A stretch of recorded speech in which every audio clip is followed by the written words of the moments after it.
네, 안녕하십니까. 저는 한국토지신탁의 박정준 팀장입니다. 인사드리겠습니다. 좀 전에 선도지구에 대한 과정에 대한 영상을 보고 저도 모르게 되게 뭉클한 약간 느낌을 받았고요. 그럼 설명 시작하겠습니다. 저희는 앞에서 조합 방식과 또 공공 방식에 대한 절차 위주로 많이 설명을 했던 것 같습니다. 절차는 대동소이합니다. 그래서 앞에서 설명하신 분들의 내용을 충분히 이해를 하셨기를 바라고요. 저희 조금 더 현실적인 내용으로서 접근을 해보도록 하겠습니다. 현재 은하마을에 대해서 지금, 즉 현재와 과거와 미래에 대해서 좀 말씀을 드리고요. 두 번째는 신탁 방식에 대한 장점을 설명드리도록 하겠습니다. 그리고 세 번째는 신탁 방식을 통해서 은하마을의 성공 전략에 대해서 여러분들께 보고드리고, 마지막에는 제가 속해 있는 한국토지신탁에 대해서 설명드리는 순서대로 설명회를 마치도록 하겠습니다. 아시다시피 다시 한번 말씀드려도 부족함이 없을 것 같습니다. 선도지구 선정 다시 한번 축하드리겠습니다.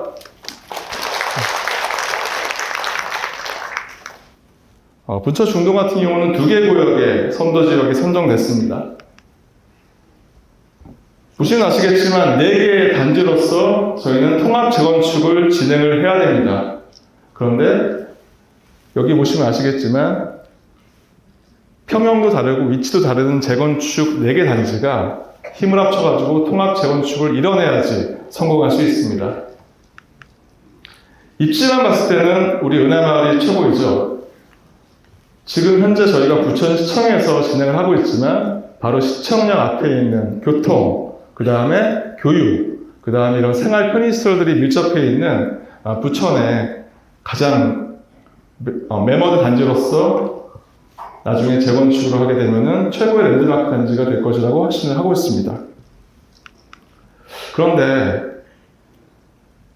지금까지 좋은 말씀 드렸는데요. 이 3가지에 대해서 우리 이슈가 있다는 것은 다 생각을 하실 겁니다.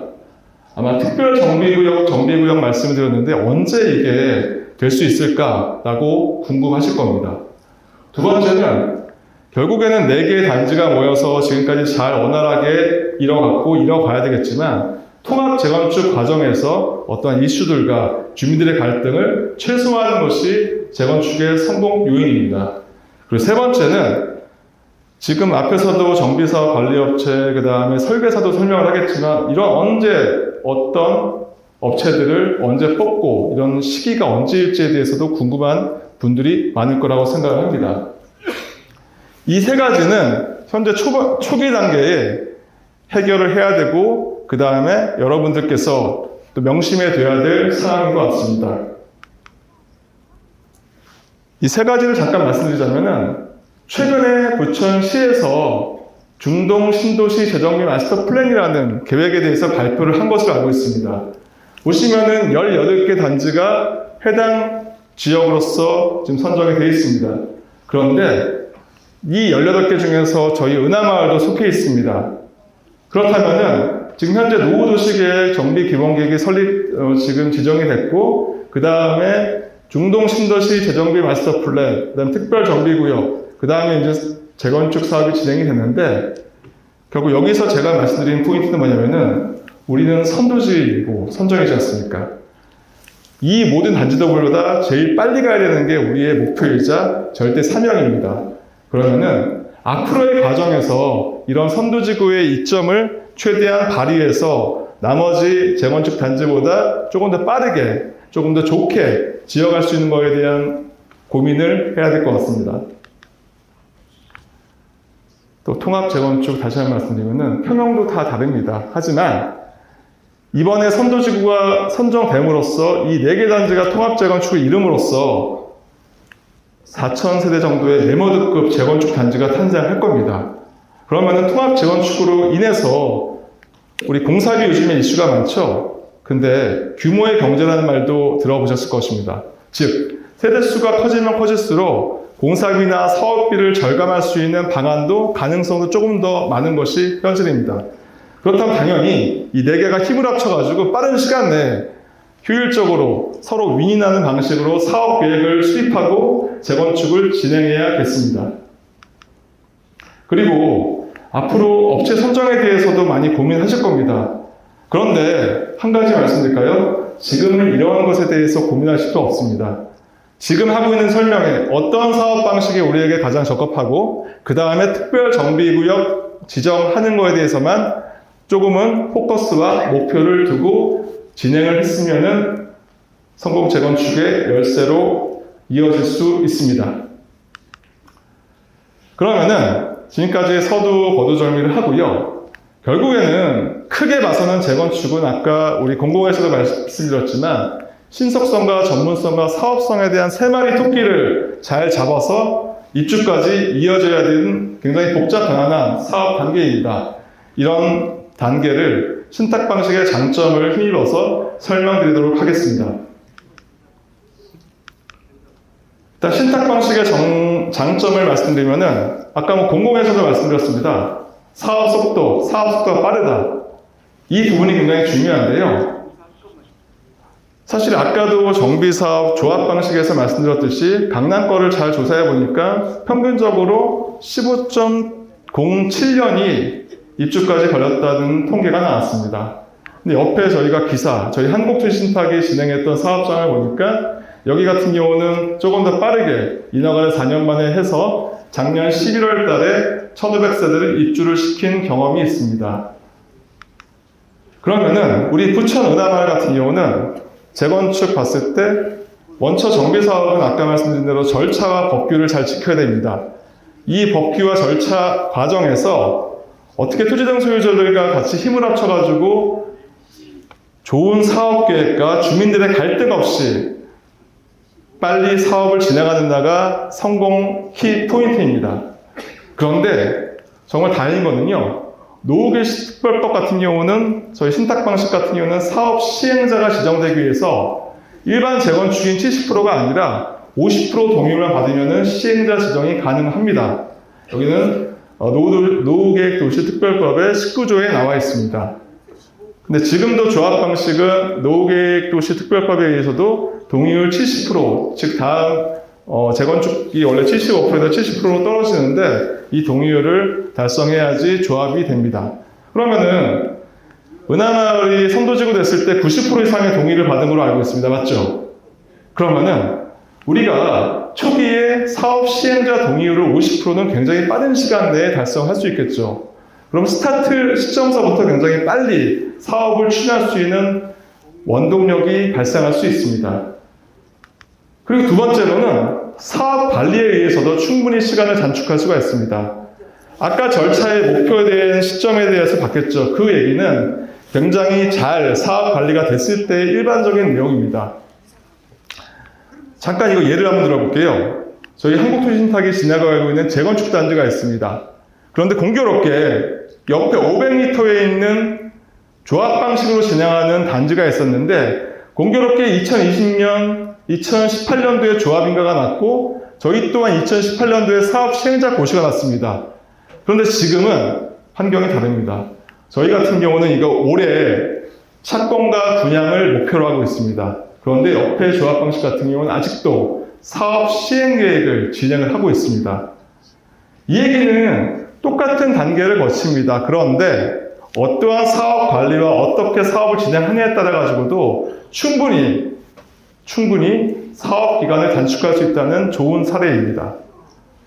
여기서도 가장 큰 거의 포인트는 좋은 사업 계획을 수립하고 인허가를 진행할 때 여기 계시는 토지등 소유자에게 충분히 사전 공감대를 얻고 그 다음 인허가를 진행하고 그래야지 갈등도 없이 사업이 진행되는 사례에 대한 성공 사례가 있었습니다. 그리고 아까 항상 신탁 방식을 얘기할 때 시행된 지 10년뿐이 안 됐기 때문에 성공 사례가 부족하다라는 말씀은 나옵니다. 그 말씀도 일견 맞다고 합니다. 그런데 아마 신탁 방식을 신문기사 같은 데 검색을 해보시면 저희 한국토지신탁이 진행하고 있는 사업장 같은 경우는 재개발, 재건축에 대해서 성공 사례, 즉 입주까지 메이저 시공사로서 입주까지 시킨 사례가 있습니다. 아까 잠깐 말씀드릴 대로 공공에서 말씀하셨죠. 재개발 구역에 대한 성공 사례가 많고 또 아까 그런 인터뷰 같은 것도 봤죠. 그런데 저희 같은 경우는 재건축 사업장입니다. 이 차이가 뭐냐면은 사실 재개발 사업 같은 경우는 서로의 토지 지분도 다 다르고 하기 때문에 주민들의 중지를 모으기가 굉장히 초반기에 어렵습니다. 그런데 재건축 같은 경우는 물론 통합재건축에 대한 이슈도 있음에도 불구하고 결국에는 아파트에 살고 계시는 여러분들께서 사업 개발에 대한 열의가 강하지 않습니까? 이런 부분도 약간은 재개발과에 대한 차이점이 있습니다. 즉 전문적인 사업 추진에 대해서 두 번째로 말씀을 드리겠는데요. 재건축은 제가 한 가지 말씀드리고 싶으면은 공공성이 가미된 재개발하고는 조금 다릅니다. 재건축은 여러분에 대한 재산권 상승이 가장 목표지 않겠습니까? 즉 어떻게 사업성을 올리고 어떻게 조금 더 고급 아파트를 지어서 나중에 프리미엄도 조금 더 받아가지고 결국에는 집값을 많이 올리자. 그게 굉장히 중요한 목표 아니겠습니까? 이 재건축 같은 경우는 상품성에 대한 그런 전문성도 굉장히 중요하다는 점을 말씀드리면서 설명 이어가겠습니다. 신탁 방식에 대해서는 충분히 여러분께서 검색을 해보시면은 내용이 많이 있을 겁니다. 여의도나 목동 같은 이런 재건축 단지에서 아무래도 조합 방식보다는 조금 더 투명하고 전문적이고 사업성 가미도 할 수 있는 방식에 대한 지금 선호도가 올라가고 있습니다. 그리고 또한 이런 대형 재건축 단지에서도 실질적으로 신탁사가 인허가 기간도 굉장히 단축할 수 있고 또 설계안에 대해서도 상품성을 개선하는 사례에 대해서도 충분히 소개가 지금 되고 있습니다. 향후의 인허가 과정은요, 아까도 말씀드린 대로 4, 50개 기관과 4, 50개 인허가 기관과 협의를 해야 되기 때문에 굉장히 큰 어려운 지지단한한 절차가 남아 있습니다. 이러한 인허가 절차를 진행함에 있어가지고 다양한 협력업체를 선정을 합니다. 그런데 제가 여기서 드리고 싶은 말씀은 각각 분야에 대한 협력업체를 선정을 하겠지만 이 협력업체 같은 경우는 자기 분야에 대해서만 충분하게 전문성을 발휘하면서 진행을 할 겁니다. 그런데 이러한 인허가들이 같이 어우러져 가지고 하나가 되어야지만 다음 단계 인허가가 통과가 됩니다. 제가 드리고 싶은 말씀은 누군가의 컨트롤 타워가 필요하다는 겁니다. 인허가 과정에서. 하나하나 각각 세부적인 단계를 이끌어가기 위해서 전략과 어떠한 빅피처를 가지고 이러한 업체들을 잘 컨트롤할 수 있는 컨트롤 타워가 필요하다. 그런 측면에서 저희 신탁사의 역할을 할 수 있습니다. 물론 신탁 방식을 한다고 하더라도 시행자 방식을 한다고 하더라도 저희 마음대로 하는 거 아니겠죠. 당연히 여기 계시는 토지등 사유자께 잘 보고해서 지금 진행하는 것들에 대해서 충분히 공감대를 내리고 의견들을 받아가지고 인허가를 진행하겠습니다. 결국 전문성에 대한 가장 큰 내용은 많이 해봤냐입니다. 해봤냐. 저희 같은 경우는 지금 10년도 정비사업 신탁 방식이 진행됨에 있어도 불구하고 많은 단계의 절차를 진행을 했습니다. 물론 저희 신탁 방식의 신탁사가 국내에 14개가 있는데 초기에만 수주만 돼가지고 진행하는 신탁사도 있을 테고 그 다음에 저희처럼 이렇게 각 단계별로 많은 단계를 수행했던 신탁사도 있을 겁니다. 즉 전문성의 요지는 해봤냐. 저희 같은 경우는 아까 말씀드린 대로 분양, 준공까지도 한 사례가 있다라는 점을 강조드리겠습니다. 그리고 저희가 이제 앞으로 특별 정비구역 수립을 해야 되는데 이 정비계획 수립서부터가 상품성이 저희는 좌지된다고 생각을 합니다. 그래서 굉장히 중요한 단계고요. 특별 정비구역에서는 밀도와 높이와 이런 것들이 어느 정도 확정이 되는데 그 안에서 이런 상품성에 대해서도 굉장히 세심하게 봐야 됩니다. 저희가 진행하고 있는 현장에서 보면은 최초의 지금 서울시 같은 경우는 신석통합기획을 진행하고 있는데 실질적으로 이런 평면도나 이런 것들을 봤는데 이거는 상품성이 나중에 분양할 때 문제점이 발생하더라고요. 그래서 저희 같은 경우는 이런 타입, 3구 타입과 5구 타입 세대를 분리하고 또 실질적으로 평면도가 중요하죠. 이런 평면도에 대한 개선을 의견을 내가지고 좀 상품성을 올린 사례가 있고요. 실질적으로 이런 것들을 반영할 때는 지금 단계의 인허가 단계뿐만 아니라 나중에 분양해서 일반 분양하고 여기 계시는 토지등 소유자가 입주하는 그런 미래까지 바라본 다음에 상품성에 대해서도 내용을 정리하고 있습니다. 또 똑같이 금정령 역세권 재개발 사례인데요. 여기 같은 경우는 이제 예비 신탁사로서 저희가 참여할 때부터 상품성에 대해서 의견을 내줘가지고 실질적으로 이런 신식 배치 적용, 또 조경이랑 이런 표적성 확보, 단위세대 신평령을 적용한 사례가 있어서 여러분들께 소개를 드리겠습니다. 결국은 정비계획 수립서부터 결국은 이 재건축 단지의 아파트의 가치가 결정된다. 그러면은 우리가 예비 신탁사로 만약에 참여를 하면은 그 단계서부터 이 상품성에 대해서 재고를 할 수 있도록 저희의 역할을 할 수 있다는 점을 약속드리겠습니다. 여기 또 어떤 사례냐면요. 마곡 신한빌라 재건축은 우리가 건축심의, 이제 통합심의를 진행하면서 결국에는 정비계획 끝나고 이제 건축심의를 진행을 해야 되는데 사전에 공무원들, 인허가청과 충분하게 교류를 소통을 합니다. 그래서 처음서부터 지적받을 사항들을 미리 건축심의 도서에 반영을 합니다. 그럼 어떻게 되겠죠? 인허가 기간이 당연히 줄어들겠죠. 그래서 이런 것들은 정말 공무원들도 그렇고 주민들과 먼저 소통을 해가지고 아무래도 인허가 기간이 줄어드는데 여기에 요지는 뭐냐면은 적극성입니다. 적극성. 즉 어떠한 단지에서 우리가 한국토지신탁이 만약에 시행자로 지정되게 되면은 인허가청도 마찬가지고 여러분들과 마찬가지고 한 번, 두 번, 세 번 결국에는 어떠한 횟수와 어떠한 노력에 대해서 정비사업은 비례를 합니다. 결국에는 이러한 것들에 대한 저희가 했다는 점을 여러분들에게 말씀드리고 은하마을을 위해서도 충분히 역할을 할 수 있다는 점을 말씀드리겠습니다. 이건 또 사례인데요. 이제 앞으로 저희 인허가 과정에서 교평이라는 인허가를 밟게 됩니다. 그러면은 인허가 과정에서 많은 의견들이 나옵니다. 그런 의견 중에서 예를 들어서 교평 같은 경우는 심의 결과가 나옵니다. 예를 들어서 주차 대수를 감소를 시켜라 라는 의견이 나올 수 있습니다. 근데 저희 같은 경우는 주차 대수를 감소시켜서 인허가를 다시 받으면 가장 빠르게 통과가 됩니다. 그런데 주차 대수를 감소하면 어떤 게 문제가 되겠죠? 상품성이 떨어지겠죠. 아무래도. 그래서 저희 같은 경우는 주차 대수를 유지하면서 이 주차 동선에 대한 것들을 조정하면서 그대로 원안을 유지하는 사례가 있어가지고 여러분들께 소개해드렸습니다. 즉 인허가 통과를 위해서 편의주의적 대응이 아닌 소유자님 입장에서 포괄적인 사고로 업무를 진행한다는 점 굉장히 중요한 포인트 말씀드렸습니다. 그리고 사업성 극대화. 이게 요즘에 가장 큰 화두일 것 같습니다. 사실 사업성이라는 것은 수입은 늘리고 지출은 줄이면 되는 가장 간단한 얘기입니다. 그런데 정비사업에서 요즘에 공사비에 대한 증가 이슈가 가장 커지고 있습니다.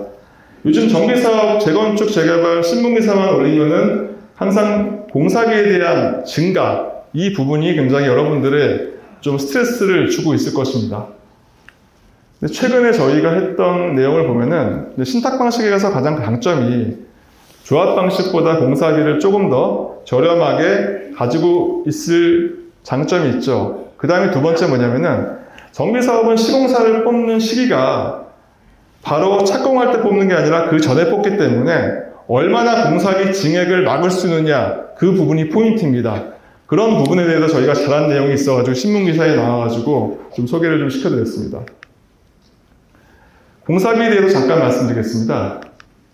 공사비는 결국에는 정비사업 같은 경우는 기성불, 분양불이라는 말씀을 들어봤었을 겁니다. 일반 조합 방식 같은 경우는 분양불이라는 표현을 씁니다. 그 얘기 뭐냐면은 분양이 잘 되면은 공사비를 충분히 갖고 갈 수 있고 분양이 안 되면은 그 재원이 없기 때문에 공사비를 가져갈 수 있는 가능성이 좀 낮죠. 그러다 보니까 분양불 사업에서는 좀 조합 방식의 시공사 입장에서는 조금 더 이런 것들에 대한 리스크 해지 비용을 보통은 냅니다. 그런데 신탁 방식 입장에서는 조합 방식에서 있는 이런 간접비라든지 리스크 비용이라든지 분양 비용이라든지 이런 비용을 빼고 실질적으로 기성불, 즉 시공사가 일한 만큼에 대해서 저희가 자금을 조달하기 때문에 공사비를 조달할 수 있습니다. 그래서 이런 불필요한 비용을 빼고 신탁 방식은 보통 10에서 15% 정도의 조합 방식 대비해서 공사비가 낮습니다. 이거는 저희가 주장하는 그냥 말로만 주장하는 게 아니라 실질적으로 저희가 하는 사업에서 데이터로 축적을 했습니다. 다시 한번 말씀드린다면 신탁 방식은 분양물 사업이 아니라 기성 계약을 하기 때문에 약 10에서 15% 공사비 절감 효과가 기대가 됩니다. 그러면 시공사를 뽑을 때 초반에 좋은 공사비를 받아야 되는 거고, 두 번째는 공사비 증액을 최대한 막아야 되는 건데, 어떻게 좋은 공사비를 뽑느냐, 좋은 공사비를 받느냐, 이 부분은 결국에 노하우와 시스템일 것 같습니다. 저희가 사내 시공사 선정 시스템의 표준 매뉴얼이나 그 다음에 이런 입찰 안내서 배포를 통해 가지고 좋은 공사비를 유도를 합니다. 그리고 또한 이런 체크리스트와 이런 마감재 리스트까지 저희가 잘 넣기 때문에 이런 공사비를 합리적으로 받을 수 있는 사례가 있습니다. 그리고 요거는 저희 사례인데요. 실질적으로 시공사를 뽑을 때 굉장히 간단한 얘기인데, 예정 가격, 즉 이 구역은 어느 정도 규모와 어느 정도 시공사의 레벨이 공사했을 때는 이 정도 금액이면 충분한 것 같습니다. 이 정도 공사비 내에서 제안을 해 주십시오. 라는 입찰 지침서를 연기합니다. 그럼 당연히 그 지침서에 따라가지고 들어오는 입찰하는 시공사들도 이걸 준수하기 때문에 처음서부터 공사비에 대한 천장을 마련할 수가 있는 것입니다. 그리고 두 번째는 가장 요즘에 문제가 되는 게 증액 최소화입니다. 아마 착공할 때 지금은 예를 들어서 뭐 500만 원에 뽑았는데 나중에 800만 원 달라 하는 그런 사례가 엄청나게 많이 있습니다. 그러면은 이런 것들에 대해서 막으려면은 뭐가 필요할까요? 기준이 필요합니다. 기준. 처음에 최초의 공사비를 선정받았을 때에 어떤 기준이라는 게 확정을 하고 가야 됩니다. 향후에 공사비가 증액되는 항목에 대해서 철저하게 나열을 시켜야 됩니다. 그래야지만 합리적으로 공사비 증액에 대해서도 막을 수 있는 거지, 두루뭉술하게 어떤 표준계약서나 두루뭉술한 입찰 지침서를 냈을 때는 공사비를 막을 수 있는 가능성이 낮아집니다. 그런 입장에서 신탁 방식 같은 경우를 저희 회사에서 하는 것 같은 경우는 시공사 선정 계획 수립할 때 가장 큰 것들에 대해서 확정을 짚고 갑니다. 제일 중요한 게 요즘에 집안조사 보고서입니다. 즉 위에 상층부에 대해서는 어느 정도 충분히 우리가 산출할 수 있겠지만 내 밑에 어떤 암이 있을지 일반 토사가 있을지에 대해서 모릅니다. 그런 것들에 대해서 시공사를 뽑기 전에 저희는 집안조사를 실시를 합니다. 그럼 당연히 집안조사로 인해서 공사비가 증액되는 것들을 막을 수 있습니다. 그리고 또 하나는 마감재 리스트가 또 가장 중요합니다. 마감재 리스트는 뭐냐면은 보통은 시공사들이 이 정도 수준에 있는 마감을 제시를 합니다. 그런데 나중에 착공을 할 때는 옛날 마감재와 착공할 때 마감재가 달라지기 때문에 공사비 증액을 요청하는 사례가 있습니다. 그런 것들을 막아야겠죠. 이게 지금 저희가 하는 방식입니다. 뭐냐면은 저희는 시공사를 뽑을 때, 입찰할 때 이런 항목들, 마감재 내역들을 일일이 다 제시를 합니다.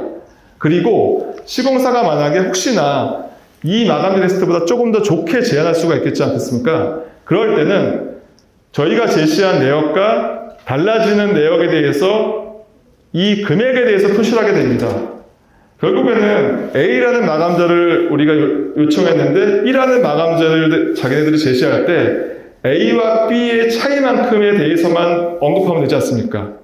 결국에는 이렇게 세심하게 하나하나 어떤 특별 품목을 제시받을 때도 이런 하나하나의 금액을 제시를 받기 때문에 향후에 공사비를 조금 더 올릴 수 있는 것들을 최대한 억제하는 효과가 있습니다.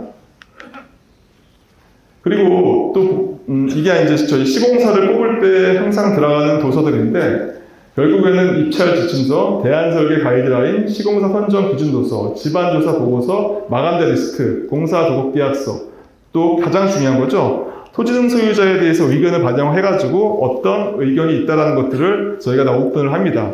그러면은 토지 등 소유자의 의견도 반영되고 향후에 공사비에 대해서 충분히 억제할 수 있는 힘이 생긴다고 할 수 있겠습니다. 그럼 저희가 진행했던 현장인데요. 물론 지금은 약간 금액이 차이 날 수가 있겠지만 일반 조합 방식 대비해서 저희 신탁사가 했던 금액에 대한 차이입니다. 부산 어밀 같은 경우는 옆에 있는 비슷한 시공사, 비슷한 시기에 선정했던 건데요. 실질적으로 금액 자체가 굉장히 차이 나는 걸 볼 수 있습니다. 그리고 맨 밑에 있는 것 같은 경우는 이미 준공한 사례인데요. 여기 같은 경우도 기존의 조합 방식 대비해서도 50만 원이라는 금액을 낮춘 사례가 있습니다. 여긴 제가 알기로 우리 지금 현재 은하마을 같은 경우는 연면적이 한 25만 평 정도 될 수 있는 매머드 사업일 겁니다. 그 25만 평이라는 의미가 뭔지 아십니까? 공사비 10만 원만 낮추더라도 250억이라는 비용이 절감이 될 수 있는 것입니다. 그러면은 지금 말씀하신 10%든지 그 정도에 대해서 준하는 금액만 낮추더라도 여러분들의 분담금은 충분히 낮춰줄 수 있다는 점을 다시 한번 강조드리겠습니다. 분양 수입에 대한 얘기를 드리겠습니다. 이 부분은 결국에는 분양에 대해서는 앞으로 미래 얘기겠지만 실질적으로 분양가가 가장 중요하고 두 번째 이제 분양 시기 언제 분양할 것인지가 굉장히 중요합니다. 또 하나 일반 조합 방식 같은 경우는 유상 옵션, 발코니 확장이라든지 유상 옵션 비용 같은 경우를 다 시공사 비용으로 보통 갖고 가는 경우가 있습니다. 근데 그런 것들을 여기 계신 토지 등 소유자의 수익으로서만 환원을 시키면은 조금 더 플러스 알파의 수익이 발생할 수 있습니다. 저희는 항상 우리가 다른 사업장에 대한 분양 시기도 검토하기 때문에 이런 지금 전국 단위의 시장 동향도 모니터링을 하고 있습니다. 그래서 언제 적기에 분양을 해야지 되는 것들에 대해서 항상 살펴보고 있습니다. 또 그리고 인근 상품에 대해서 어떤 데가 시공사를 뽑았으면 어떤 데가 분양을 했으면은 이런 상품에 대해서 항상 모니터링을 하고 있습니다. 그리고 저희가 지금 현재 아까 말씀드린 대로 그 발코니 및 유상 옵션 시공사 수익을 원래는 시공사가 조합 방식을 갖고 갈 텐데 하기구역 재개발 같은 경우는 여기 계시는 토지등 소유자 조합원님들에게 환원을 시켜가지고 플러스 알파의 수익을 발생한 사례를 말씀드리겠습니다. 그리고 이거는 정말로 되게 세심한 부분인데 우리가 분양 수익 나중에 들어오지 않습니까? 그런데 이 부분은 여기 계시는 분들에 대한 통장, 우리 어떤 조금 더 금리를 많이 올릴 수 있는 통장을 바꿔함으로써 실제로 이자 수익까지도 발생할 수가 있습니다. 이건 뭐냐면은 총 40억 원이 하객에서는 이자 수익을 발생했었는데 제가 말씀드리고 싶으면 40억이 주가 아니라 얼마나 세심하게 토지등 소유자를 위해서 사업 관리를 함에 따라 가지고 수익도 조그마지만 굉장히 조그만 곳에서 더 발생할 수 있다. 결국 정비 사업은 관리 포인트가 워낙 많기 때문에 최대한 그 관리 포인트에 대해서 토지등 소유자 입장에서 어떻게 관리를 하느냐에 따라 가지고 사업 속도, 그 다음에 분담금, 인허가 기간 이런 것들이 결정될 수가 있습니다. 이런 부분은 저희가 잘 할 수 있고 지금까지 잘 해왔기 때문에 은하마을에서도 충분하게 열심히 잘 할 수 있을 것으로 생각됩니다. 지금까지 길게 말씀을 드렸는데요. 이제 우리 초반에 얘기했던 거 있지 않습니까? 특별 정비구역에 대한 시기와 통합 재건축에 대한 우려, 협력업체에 대한 선정에 대해서 잠깐 말씀을 드려보겠습니다. 이번에 부천시에서 저번에 한번 설명회 때 참석을 해보니까 실질적으로 특별 정비구역 고시에 대해서도 있겠지만 지금 이제 마스터 플랜 가이드를 짜고 있다고 하더라고요. 그러면은 2026년 2분기에 특별 정비 계획안 수립이 되고 이대로 하게 되면은 2026년 4분기에나 특별 정비구역 고시가 될 수 있는 우려가 있어가지고 제가 한번 표현을 해봤습니다. 그럼 지금 선도지역이 선정된 지가 3개월 지났지 않습니까? 그럼 우리가 뭘 해야 되겠습니까? 특별정비구역 해야 되겠죠. 근데 특별정비구역 수립하려면 뭘 해야 되겠습니까? 도시계획도 뽑아야 되고 특별정비구역 동의서도 구해야 되고 할 것들이 많습니다. 그리고 또 부천시에서도 사실 선도지역이라는 거를 처음 해본 거기 때문에 이런 마스터 플랜 가이드에 대해서도 굉장히 고민이 많을 것입니다.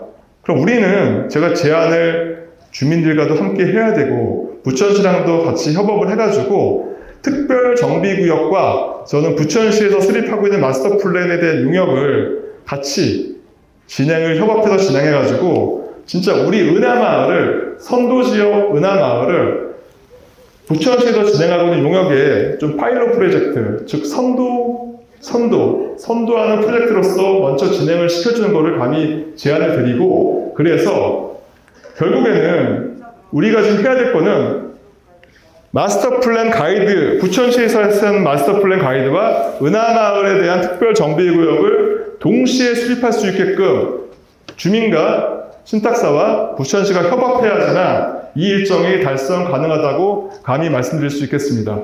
그러기 위해서는 저희가 앞에 해야 될 부분들이 좀 많이 있습니다. 오늘을 통해서 사업 방식 결정을 빨리 이뤄야 되겠죠. 그리고 만약에 신탁 방식으로 결정된다면 예비 신탁사 동의서를 진구해서 올해 2분기, 즉 한 4, 5월까지는 예비 신탁사 선정까지 마무리 지은 다음에 그 다음에 지금 말씀드린 대로 특별정비구역 안도 만들고 도시계획 업체도 뽑고 해가지고 부천시와 같이 협업에 대한 TF도 만들어가지고 특별정비구역 수립을 올해 안에 무조건 마치는 거로 가야지만 선도지구의 효과를 극대화할 수 있다고 감히 말씀드리겠습니다. 통합 재건축에 대한 거를 말씀드리겠습니다. 사실 이번에 선도지구로 하는 과정에서 저희가 하고 있는 분당도 마찬가지지만 각각 단지가 통합해서 하는 재건축에 대한 스킵으로서 재건축을 진행을 합니다. 근데 통합 재건축을 해야지만 규모가 커지기 때문에 조금 더 공사비도 낮출 수 있고 사업성도 극대화할 수가 있습니다. 그런데 처음 시작하는 과정에서 평형대가 다르고 기존의 위치가 다 다르기 때문에 내가 기존에서 예를 들어서 여기에 사시는 분들 같은 경우는 나는 이 위치가 좋기 때문에 나는 재건축을 한 다음에도 이 위치를 살고 싶어 하시는 분들도 있을 겁니다. 그래서 이런 것들에 대해서는 어떻게 원활하게 잘 해야 되냐면은 물론 예를 들어봤죠. 뭐 제자리 재건축 얘기도 있고 그 다음에 제자리 재건축이 아니라 완전 통합으로 가야 된다. 그런 설왕설래가 있습니다. 저희는 다음에 이제 설계사가 아마 설명을 할 것으로 알고 있는데 결국에는 제가 알기로는 은하마을 같은 경우는 지금 2,400세대 정도가 살고 계시고 나중에 재건축을 하게 되면 4,000세대로 증가가 됩니다. 그러면은 좋은 위치에 대해서는 여기 계시는 토지등 소유자가 우선해서 먼저 배정받을 수 있는 설계안을 잘 마련하면은 서로 다 윈윈할 수 있는 그런 효과를 노릴 수 있다고 생각을 합니다. 그래서 이 부분에 대해서는 저희가 시행자로서 역할을 해보도록 하겠습니다. 그리고 세 번째는 협력업체 선정은 이게 국토부에서 마련한 선도지구에 대한 계획안입니다. 결국에는 지금 사전 준비 단계고요. 그 다음에 이제 만약에 신탁 방식을 했을 때는 예비 시행자, 즉 2분의 1 동의를 받으면 되고, 그 다음에 특별 정비 계획안 수립을 쭉쭉 하면서 마지막에는 특별 정비구역 수립하고 사업 시행자 동의. 결국에는 3번 단계를 2분의 1을 받아야 돼요. 예비 시행자도 2분의 1을 받고, 특별 정비구역 수립 안에도 2분의 1을 받고, 마지막에 시행자 봤을 때 2분의 1 받아야 됩니다. 할 것들이 되게 많습니다. 그런데 결국 저는 예비 시행자 동의만 진행을 된다면은 그 다음에 대한 절차와 이런 것들은 저희가 여러분들을 위해서 충분히 역할을 할 수 있다고 생각을 합니다. 그래서 지금 여기 계신 분들께서 오늘 조합 방식, 공공 신탁 방식을 들어보셨지만 여러분들에게 맞고 여러분들에게 조금 더 재건축에 도움이 될 수 있는 방법을 택하시면은 만약에 신탁 방식을 택하신 다음에는 예비 시행자를 하루빨리라도 뽑아서 특별 정비구역 수립하고 그 다음 인허가 지정 절차를 밟아야지만 우리가 부천시와 다른 구역을 뛰어넘는 선도지구로서 성공 재건축을 할 수 있다고 감히 말씀드리도록 할 수 있겠습니다. 결국은 도시계획업체, 그 다음에 지금 말씀드린 대로 정비업체, 설계업체 지금은 뽑을 때가 아니거든요. 결국에는 지금은 예비신탁사에 대해서만 고민을 해주시면은 그 다음 단계는 여러분들과 소통해서 진행하도록 하겠습니다. 이게 이번에 국토부에서 발표한 예비신탁사에 대한 지정 신청서입니다. 이게 물론 의견을 반영해서 3월 4일 날 확정한다는 얘기가 있습니다. 결국에는 지금까지 쭉 말씀드렸지만 이 재건축 사업이라는 것은 소유자님의 의견을 반영해서 다음 단계에 대해서는 소유자님과 같이 공감대를 형성하면서 사업을 진행하겠습니다. 방향을 제시하고 결정하시는 것들은 여러분들이 결정하시는 것입니다. 저희가 분당 양지마을에 분당 양지마을 같은 경우가 이미 선도지구 동의서 선정서부터 권능서부터 경험이 있습니다. 그래서 이러한 양지마을 같은 경우는 신축이 한 7,000세대가 넘습니다. 이러한 대형 단지에 대한 노하우를 가지고 여기 부천 은하마을도 선도지구의 정말 특별한 선도지구가 될 수 있도록 저희가 노력하겠습니다. 잠깐 저희 한국토지신탁 말씀 잠깐 드리면요. 사실 우리나라에서는 신탁사가 14개가 있습니다.